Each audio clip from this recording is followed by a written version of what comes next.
There was a man named Francis Galton. He was a cross cousin of Charles Darwin, who developed the theory of evolution. He was interested in various areas and developed one of the most critical theories in today's statistics, regression analysis. In addition, Francis Galton is the founder of eugenics. Eugenics argues the idea that those species who are superior should be increased, while inferior should be extinct, since there is a division between superior and inferior species based on genetics. Eugenics was theoretical evidence that backed Hitler's lunatic massacre and human experimentations. From the Japanese 731 Corps.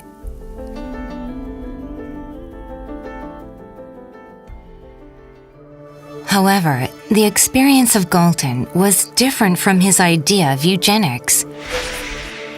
The average weight of a bull predicted from the mass almost corresponded to the actual weight. Its accuracy even surpassed that of bull experts. In other words, the average weight predicted by a layperson who didn't know anything about bulls was more accurate to the actual weight of the bull.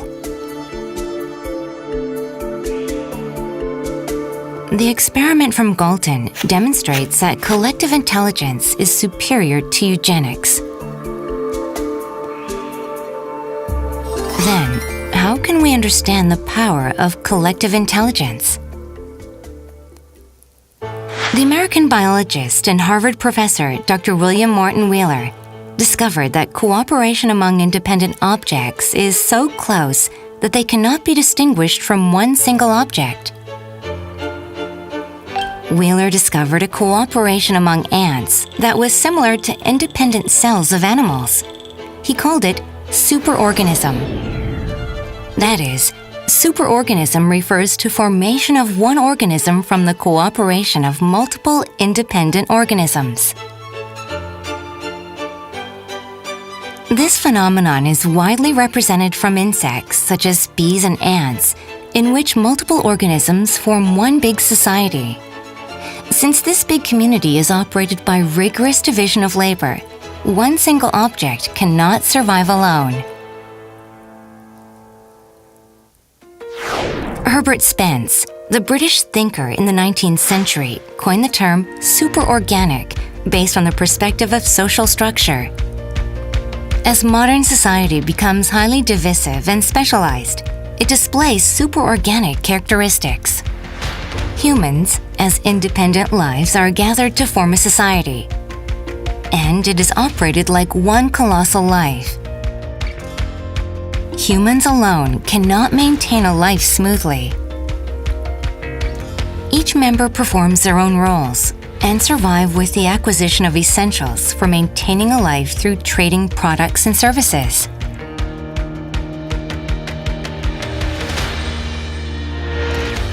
As bees and termites that form superorganisms cannot survive if they are separated from their communities, humans alone cannot survive when isolated from their society. Dr. Wheeler discovered although ants are feeble as individuals, they collaborate as a community and build a colossal nest. Based on his discovery, he explained that ants form a high-level collective intelligence system as colonies, not as individuals.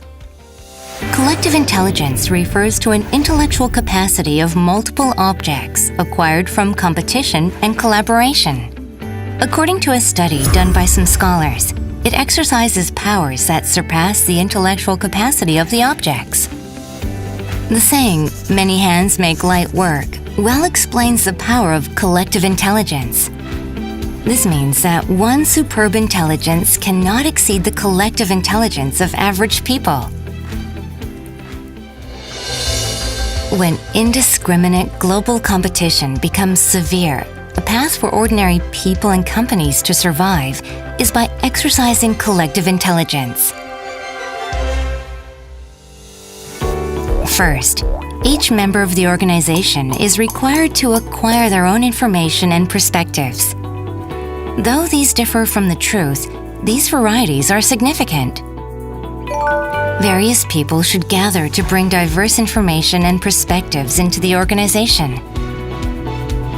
If the organization is constituted of people with similarities, collective intelligence can be difficult to obtain.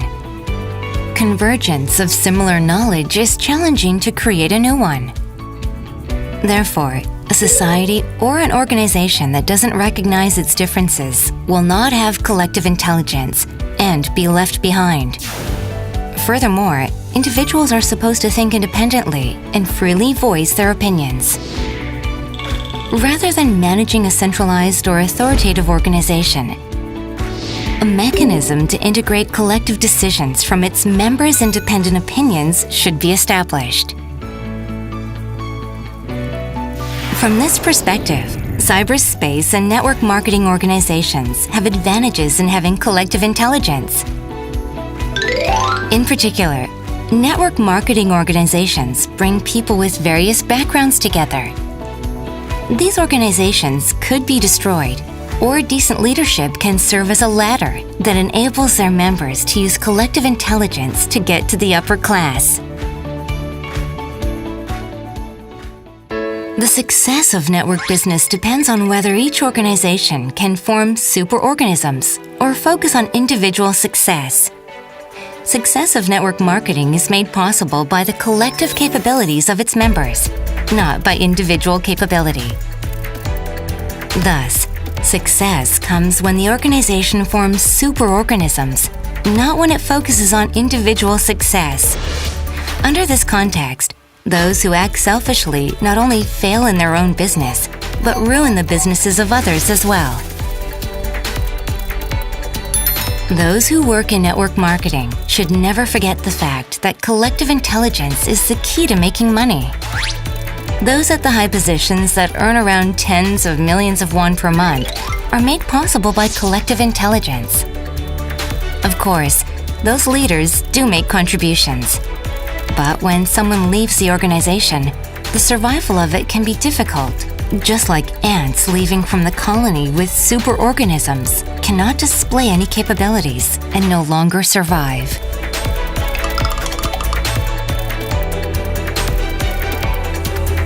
Individuals who know the power of collective intelligence should remember that many a little makes a mickle, and work together with a humility to bring success.